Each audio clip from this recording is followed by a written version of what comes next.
بسم اللہ الرحمن الرحیم۔ اکثر لوگ پوچھتے ہیں رمضان کی تیاری کب سے شروع کرنی چاہیے؟ جواب بہت صاف ہے، رمضان سے پہلے۔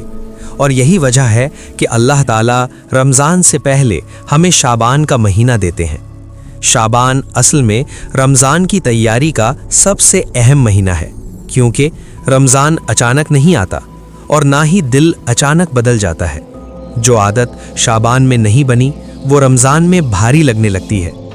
نبی کریم صلی اللہ علیہ وسلم شعبان کے مہینے کو خاص اہمیت دیا کرتے تھے۔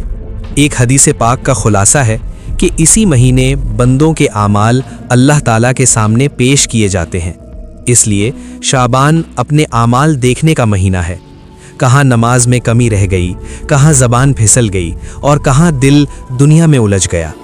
شعبان ہمیں روک کر پوچھتا ہے، اگر یہی حال رہا تو رمضان کیسے بدلے گا؟ یہ مہینہ چھوٹے چھوٹے قدم اٹھانے کا مہینہ ہے۔ ایک وقت کی نماز پکی کرنا، قرآن روز کھولنا، ذکر کی عادت ڈالنا اور گناہوں سے تھوڑا تھوڑا دور ہونا۔ جو انسان شعبان میں اپنے آپ پر کام کر لیتا ہے، اس کے لیے رمضان بوجھ نہیں بلکہ رحمت بن جاتا ہے، اور جو شعبان کو یوں ہی گزار دیتا ہے وہ رمضان میں بھی تھکان محسوس کرتا ہے۔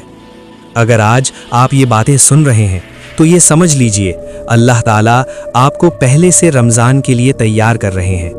یا اللہ، ہمیں شعبان کو ضائع کرنے سے بچا، ہمیں ایسے اعمال کی توفیق عطا فرما جو ہمیں رمضان کے لیے تیار کر دے اور ہمیں رمضان تک ایمان اور سلامتی کے ساتھ پہنچا دے۔